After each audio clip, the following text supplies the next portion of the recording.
عزیزان گرامی وقار، بحیثیت مسلمان ہمارے لیے اسلام میں عبادات جتنی اہمیت کی حامل ہیں، نماز، روزے، حج و زکوٰۃ، تو صرف ان ایکٹیویٹیز اور ان اعمال کی ہی اہمیت نہیں، بلکہ ہمیں روزمرہ زندگی جو ہم گزارتے ہیں، ہم کیا کھا رہے ہیں اور کیا پی رہے ہیں، کیا کما رہے ہیں، اس کا بھی اسلام میں بڑا گہرا تعلق ہے۔ یعنی کچھ بھی کھا لو، کچھ بھی پی لو اور آ کر کے مسجد میں نماز پڑھ لو، یہ اسلام نہیں ہے۔ اسلام تمہیں اندر سے بھی پاک دیکھنا چاہتا ہے، باہر سے بھی پاک دیکھنا چاہتا ہے۔ چہرے سجا لیں، کپڑے اچھے پہن لیں، لیکن پیٹ میں حرام رزق ڈال کر کے آئیں، اللہ کی بارگاہ میں اس کا کوئی سجدہ قبول نہیں ہے۔ تو ظاہر کا نام صرف اسلام نہیں ہے، ہمارے باطن کی اصلاح بھی ضروری ہے۔ اسی لیے اسلام میں رزق کی بڑی اہمیت ہے، ہم کیا کھا رہے ہیں، کیا پی رہے ہیں۔ اگر آپ نے رزق کے متعلق سوچ و بچار نہیں کیا تو ہو بہو آپ اس کائنات میں جانوروں کی زندگی گزار رہے ہیں۔ جانوروں کے لیے کوئی ریسٹرکشن نہیں ہے، کوئی حد نہیں ہے، کوئی ممانعت نہیں ہے۔ اگر وہ غلاظت کھا لے تو بھی کوئی اس کو برا نہیں سمجھتا، چارہ کھا لے تو بھی کچھ برا نہیں سمجھتا، سڑا ہوا کھا لے تو بھی کچھ برا نہیں سمجھتا، مرا ہوا کھا لے تو بھی کسی کو کچھ فرق نہیں پڑتا۔ جانوروں کی زندگی میں، کھانے پینے کے معاملات میں ظاہر سی بات ہے کوئی لمٹ ان کے ہاں موجود نہیں ہے۔ انسان ہیں آپ، اشرف المخلوقات ہیں۔ اسی لیے رب تعالیٰ فرماتا ہے، یا ایھا الذین آمنوا، اے ایمان والو، کلوا من طیبات ما رزقناکم، ہم نے جو تمہیں رزق دیا ہے ان میں سے پاکیزہ چیزیں کھاؤ، پاکیزہ چیزیں کھاؤ، واشکروا للہ، اور اللہ کا شکر بجا لاؤ۔ اور حدیث پاک رسول کریم صلی اللہ علیہ وسلم فرماتے ہیں، اللہ طیب ویحب الطیب، اللہ تعالیٰ پاک ہے اور پاک چیز کو ہی پسند کرتا ہے، پاک چیز کو وہ زیادہ پسند فرماتا ہے۔ تو پاک جس طرح سے، اب آپ کو میں مسائل بتاؤں، نماز میں آنے سے پہلے آپ کئی چیزوں پر توجہ دیتے ہیں۔ بدن پاک ہے یا نہیں، سب سے پہلے آپ یہ دیکھتے ہیں کہ کہیں پیشاب پخانہ یا نجاست حقیقی نہ ہوئی ہو، یعنی غسل واجب نہ ہوا ہو، ایسی ساری چیزیں آپ بدن کا دیکھ لیتے ہیں۔ دوسرے نمبر پر آپ جو کپڑے پہنے وہ بھی دیکھتے ہیں کہ کہیں ان کپڑوں پر کوئی نجاست تو نہیں لگی ہے، کپڑے بھی پاک ہیں، بدن بھی پاک ہے۔ پھر جہاں نماز پڑھنے کے لیے کھڑے ہیں وہ جگہ دیکھتے ہیں یہ پاک ہے کہ نہیں ہے، کتنی پاکی کا اہتمام ہے۔ ایک نماز، ایک سجدہ ادا کرنے سے پہلے بدن کا غسل سے ہونا، وضو سے ہونا، کپڑوں کا پاک صاف ہونا، اور پھر اس جگہ کا بھی پاک ہونا ضروری ہے۔ یہ شرائط نماز میں سے ہے۔ اگر ان میں سے کوئی ایک چیز بھی ناپاک رہی تو نماز ہوگی ہی نہیں۔ بدن ناپاک تھا یا کپڑے ناپاک تھے یا وہ جگہ ناپاک تھی جہاں نماز پڑھ رہے ہیں، نماز ہوگی ہی نہیں۔ میرے عزیزو، ہم جب ان چیزوں کا اہتمام کرتے ہیں تو یہ تو ظاہری احکام ہوئے جو شریعت نے ہمارے اوپر رکھے ہیں۔ اور حدیث پاک میں اللہ تعالیٰ کے حبیب صلی اللہ علیہ وسلم فرماتے ہیں، ان اللہ لا ينظر الى صورکم بل الى قلوبکم، اللہ تمہاری صورتوں کی طرف نہیں دیکھتا، تمہارے دلوں کی طرف دیکھتا ہے۔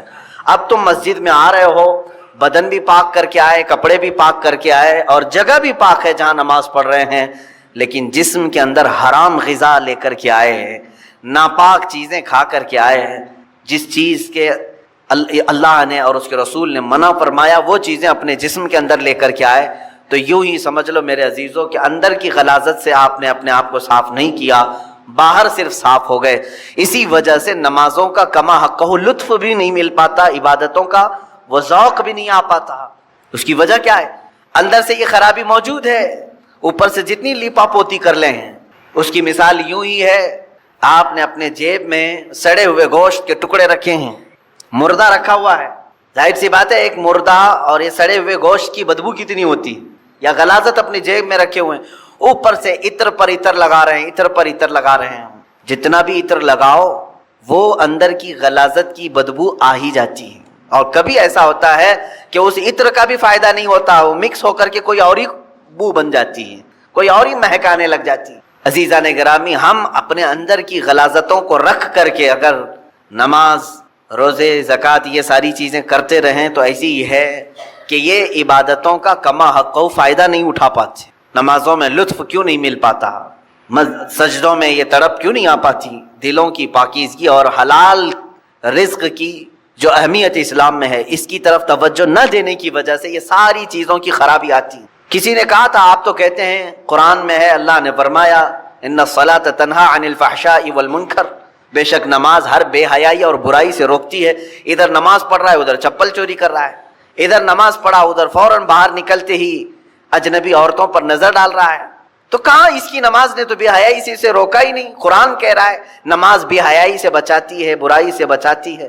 ظاہر سی بات ہے آپ کا سوال حق ہے، نماز بے حیائی اور برائیوں سے بچاتی ضرور ہے، اس میں نماز کا قصور نہیں میرے عزیز. نماز کو جس انداز سے پڑھنے کا حکم دیا گیا تھا وہ نماز تم نے اگر پڑھ لیا ہوتا، ظاہر بھی پاک ہو باطن بھی پاک ہو، پھر دیکھو تمہیں نماز صرف بے حیائی اور برائیوں سے بچاتی نہیں بلکہ مولا کے قرب تک پہنچاتی ہے، اللہ رب العزت کے قرب تک پہنچاتی ہے. صاف سی بات ہے میرے عزیزو. اللہ کے حبیب صلی اللہ تعالیٰ علیہ وسلم کی ایک حدیث پاک میں ذکر کرتا ہوں آج. حضور اکرم صلی اللہ تعالیٰ علیہ وسلم ارشاد فرماتے ہیں، اے میرے صحابہ ان قریب تم دیکھو گے میری امت پر ایک ایسا زمانہ آئے گا کہ لوگ حلال و حرام کی تمیز بھول جائیں گے، جو ہاتھ میں آیا وہ کھا لیں گے. اور یہ وہ زمانہ ہوگا کہ صبح مومن ہوں گے شام میں کافر ہو جائیں گے، رات کو مومن سوئیں گے صبح کافر اٹھیں گے. یصبح مؤمنا ویمسی کافرا. یہ وہ زمانہ آ گیا ہے میرے عزیزو. امت کا اکثر حصہ آج حلال و حرام کی تمیز بھول چکا ہے. ایک بات میں آپ کو بتاؤں، اللہ تعالیٰ نے قرآن پاک میں جو ہمارے لیے احکام بیان کیے کہ کون سی چیز تمہارے لیے سوٹیبل ہے، مجھے یہ بتاؤ کہ وہ ہمارا خالق ہے یا نہیں. اسی نے پیدا کیا ہے ہمیں، اور وہی بہتر جانتا ہے کہ ہمارے جسم کے لیے کون سی غذا سوٹیبل ہے. جس نے بنایا وہی بہتر جانتا ہے نا. جب اس نے قرآن پاک میں ہمارے لیے فرما دیا کہ تمہارے لیے حلال سوٹیبل ہے، صرف پاکیزہ غذائیں، اور اس نے تو تمہارے لیے اتنا اہتمام فرمایا. تفسیر میں نے پڑھا اللہ رب العزت نے اس اشرف المخلوقات کو اتنی عزت دی ہے کہ زندگی میں اگر سب سے زیادہ ضرورت کسی چیز کی ہوتی ہے تو کھانے پینے کی ہوتی ہے. بغیر کھائے پیے کون زندہ رہتا ہے؟ آپ بغیر کپڑوں کے رہ لیں گے، بغیر مکان کے رہ لیں گے، بغیر پیسوں کے رہ لیں گے، لیکن بغیر کھانے پینے کے بہت کم دن تک آپ رہیں گے. یہ سب سے زیادہ ضروری چیز ہے آپ کے لیے، کھانا پینا ہوا پانی. لیکن پورے جانوروں کو دیکھو، ان کا رزق ان کے سامنے پڑا رہتا ہے، سر جھکا کر کھاتے ہی کہ نہیں کھاتے. بکری اپنا چارہ زمین پر چاٹ کر کے کھاتی ہے، بیل بھینس کتا بلی جس کو بھی آپ کھانا ڈالیں، پانی ڈالیں، دودھ ڈالیں، جو کچھ بھی ان کی غذائیں ڈالیں، وہ اپنا سر زمین پر رکھ کر کے اپنی زبان کو کھانے سے لگا کر کے کھاتی ہیں، سر نیچے کر کے کھاتی ہیں. اشرف المخلوقات کو اللہ تعالیٰ نے یہ عزت بخشی ہے کہ تمہارا سر رزق کے سامنے بھی جھکنے نہ پائے. یہ صرف اللہ نے اپنے لیے بنایا ہے، وہاں پر بھی جھکنے نہ پائے. تم ہاتھوں سے اٹھاؤ اور اپنے منہ تک لے جاؤ. کچھ جانور ہو سکتا ہے اس طرح کے کھانے میں ہوں، لیکن تفسیر میں فرمایا کہ اشرف المخلوقات کی یہ عزت ہے کہ اللہ نے تمہارے سر کو رزق کے سامنے بھی جھکنے نہیں دیا. میرے عزیزو، جس کو اللہ تعالیٰ نے اتنا پاکیزہ بنایا ہے کہ اس صورت کو اللہ قرآن میں فرماتا ہے کہ ہم نے سب سے بہترین صورت اگر اپنی مخلوق میں کسی کو دی ہے تو وہ انسانوں کو دی. انسانوں کو سب سے بہترین صورت دی ہے. اس کی لاکھوں کی مخلوق ہیں، جانور ہوں، پرند ہوں، جنات ہوں، ملائکہ ہوں، سب مخلوقات ہیں. ان مخلوقات میں سب سے اچھی صورت کس کو ملی ہے؟ انسان کو ملی. اگر انسان کو سب سے اچھی صورت نہ ملی ہوتی تو کبھی انسانوں میں اللہ اپنے محبوب کو نہیں پیدا کرتا، وہ اور اچھی صورت والوں میں پیدا کرتا. محبوب صلی اللہ علیہ وسلم کا انسانوں میں پیدا ہونا اس بات کی علامت ہے کہ اللہ نے اس انسان کو سب سے اشرف صورت عطا کی ہے. اور یہ بھی روایت میں ملتا ہے کہ قیامت کے دن اگر یہ انسان غلطی کیے، کفر کریں، شرک کریں، برائیاں کریں، جہنم میں ان کو ڈالنا ہوا بھی تو اس شکل سے کوئی جہنم میں نہیں جائے گا. جہنمی کی صورت بدل دی جائے گی، جہنم میں جانے والے کی صورت بدل جائے گی. بلکہ فرمایا گیا کہ اگر وہ ایک جہنمی جس کے بارے میں کہا گیا ہے اگر وہ مکہ اور مدینے کے درمیان بیٹھ جائے تو اس کے دونوں ہاتھ پھیل جائیں گے. 450 کلومیٹر کا فاصلہ ہے. کیونکہ خالص اللہ تعالیٰ کے لیے جو عبادت ہونی تھی اس میں تم نے دوسروں کو بھی شریک کر لیا ہے. دوسروں کی رضا، دوسروں کے خیال، دوسروں کی مرضی، یہ ایک ایسا مرض ہے جس نے ہمیں پکڑ رکھا ہے. آج لوگ کیا بولیں گے، لوگ کیا کہیں گے، اسی مرض میں پوری زندگی گزر جاتی ہے. ڈھنگ کے طریقے اپنا نہیں پاتا ہمارا نوجوان صرف اسی بات پر کہ لوگ کیا بولیں گے. ٹوپی پہننے میں شرم آتی ہے کہ لوگ کیا بولیں گے، داڑھی رکھنے میں شرم آتی ہے لوگ کیا بولیں گے. لوگ کچھ نہیں بولیں گے، جب تم مرو گے تو صرف انا للہ بولیں گے اور کچھ نہیں، انا للہ و انا الیہ راجعون، اس کے علاوہ کیا کہیں گے آپ کے مرنے کے وقت؟ میرے عزیزو، لوگوں کے احوال اور ان کے کوائف الگ الگ ہیں، تم اگر لوگوں کے لیے جیتے رہو گے تو کبھی قرار و سکون نہیں آ سکتا۔ اسی لیے صحابہ اکرام رضوان اللہ تعالی علیہم اجمعین علل اعلان یہ کہتے تھے۔ حضرت خبیب ابن عدی جب پھانسی پر چڑھائے گئے، سولی دی جا رہی تھی اور انہیں مکہ والے پتھر مار رہے تھے، تب انہوں نے اعلاناً یہ کہا تھا کہ مجھے اس بات کی پرواہ نہیں کہ لوگ مجھے کیا کیا گالیاں دے رہے ہیں، مجھے اس بات کی پرواہ نہیں کہ تم میرے ہاتھ کاٹ رہے ہو، ناک کاٹ رہے ہو، کان کاٹ رہے ہو اور گلا کاٹنے والے ہو، مجھے اس بات کی پرواہ نہیں، لیکن مجھے اس بات پر فخر ہے کہ میں مر رہا ہوں تو اللہ کی رضا میں مر رہا ہوں، میں اگر دنیا سے جا رہا ہوں تو حالت اسلام میں جا رہا ہوں، اس بات کا مجھے فخر ہے۔ عزیزان گرامی وقار، اسی بات کی آج ضرورت ہے کہ آپ کیا پہن رہے ہیں، کیا کھا رہے ہیں، کس طرح چل رہے ہیں، کس طرح بیٹھ رہے ہیں، یہ لوگوں کے لیے نہیں ہے۔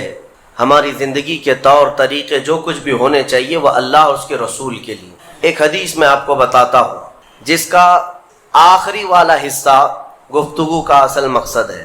ایک بار رسول پاک صلی اللہ تعالیٰ علیہ وسلم مجلس میں بیٹھے ہیں صحابہ کے، ایک اجنبی شخص آیا، مجلس میں آیا، آ کر کے سیدھے حضور پاک صلی اللہ علیہ وسلم کے قریب بیٹھ گیا، اتنا قریب کہ اپنے گھٹنے حضور کے گھٹنے سے لگا لیا، قریب سے قریب ہو کر بیٹھا۔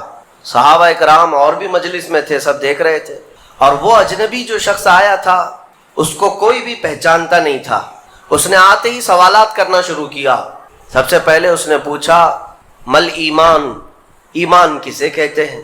رسول پاک صلی اللہ تعالیٰ علیہ وسلم نے جواب دیا، اس بات کا اقرار کرو کہ اللہ تبارک و تعالیٰ کے سوا کوئی معبود نہیں، محمد صلی اللہ تعالیٰ علیہ وسلم اللہ کے رسول ہیں، فرشتوں پر اور اللہ کی کتابوں پر، رسولوں پر، تقدیر پر، قیامت کے دن پر اور مرنے کے بعد دوبارہ زندہ ہونے پر یقین رکھنا۔ اس اجنبی شخص نے پوچھا مل اسلام، پھر اسلام کیا ہے؟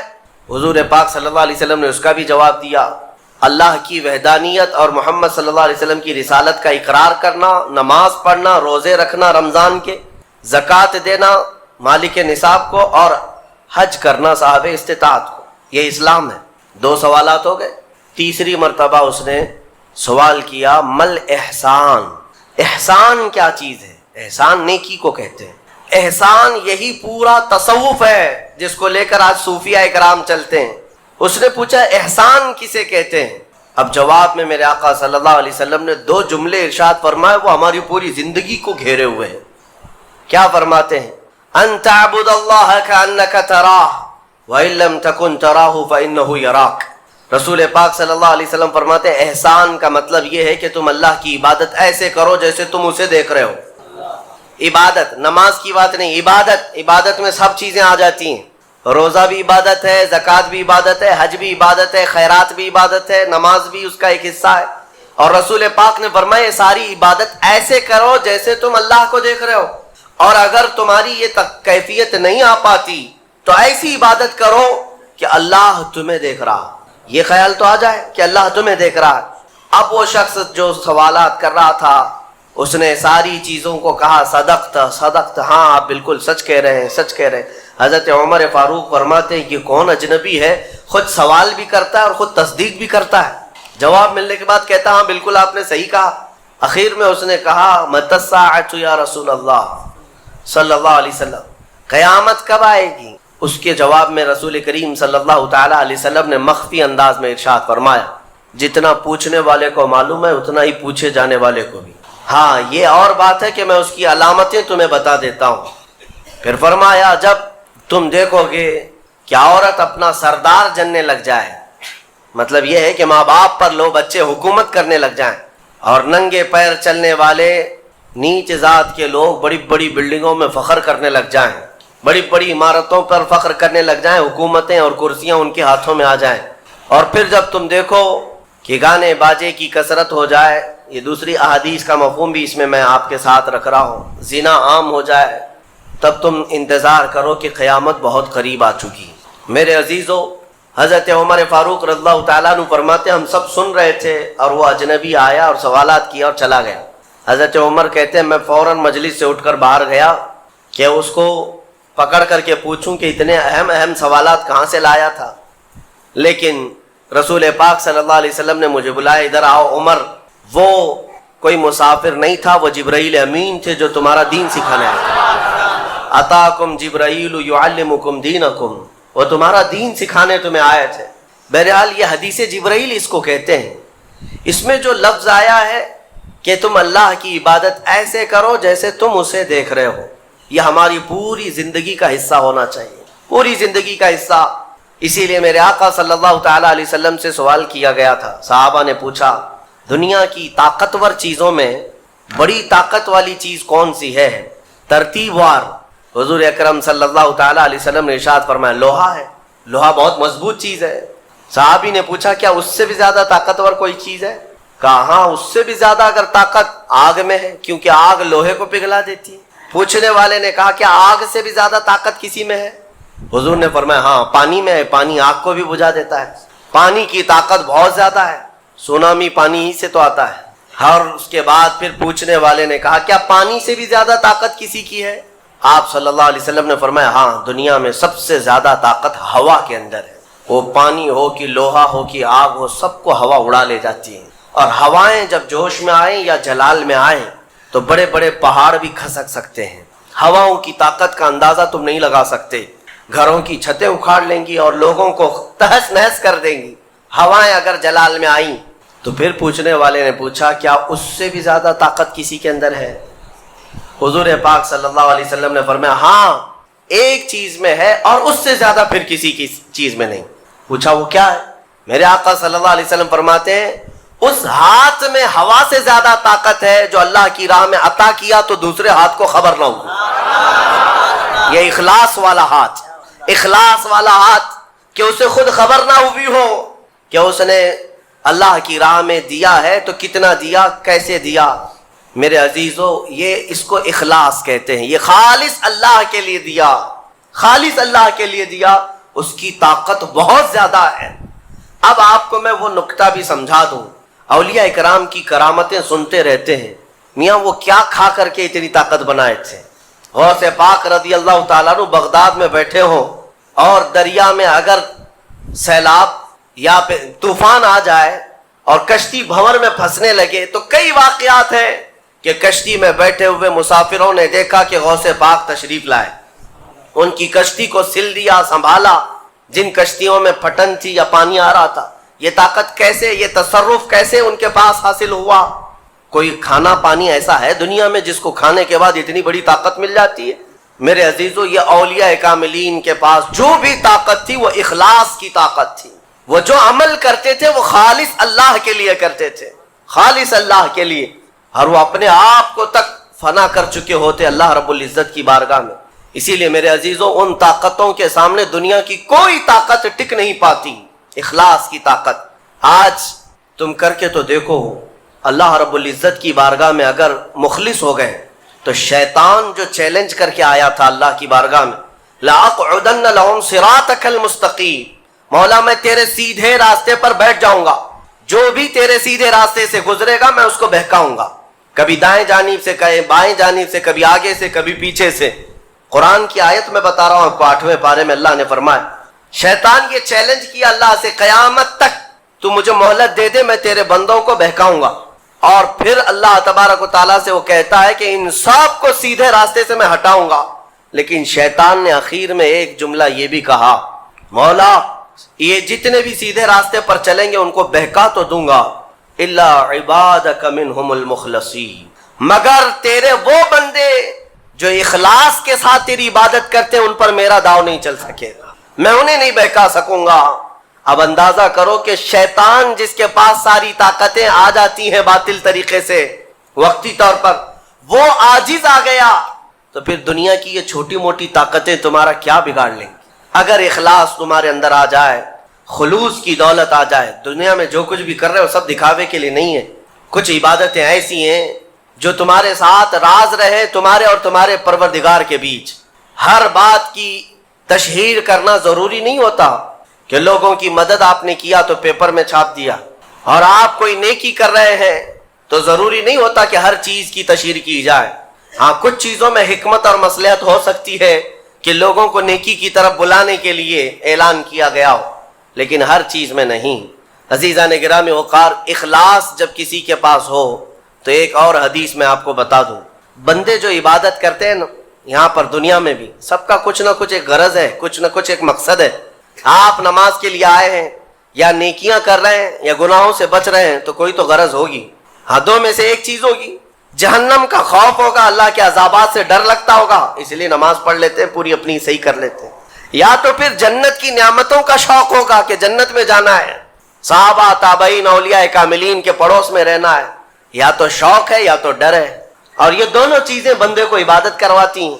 قیامت کے دن کے متعلق حدیث میں ملتا ہے، جب بخشے گئے ہوئے لوگ جن کو جنت بھیجا جا رہا ہے، جنتیوں کی بات کر رہا ہوں، عام کی نہیں، تو اس میں 3 کیٹیگری ہوں گی۔ ایک جماعت ہوگی جن سے اللہ تعالیٰ فرمائے گا کہ اے بندو، تمہارے اوپر آج جنت کھول دی گئی، تم بخش دیے گئے ہو، تم عبادت کرتے تھے دنیا میں، بتاؤ کیوں کرتے تھے؟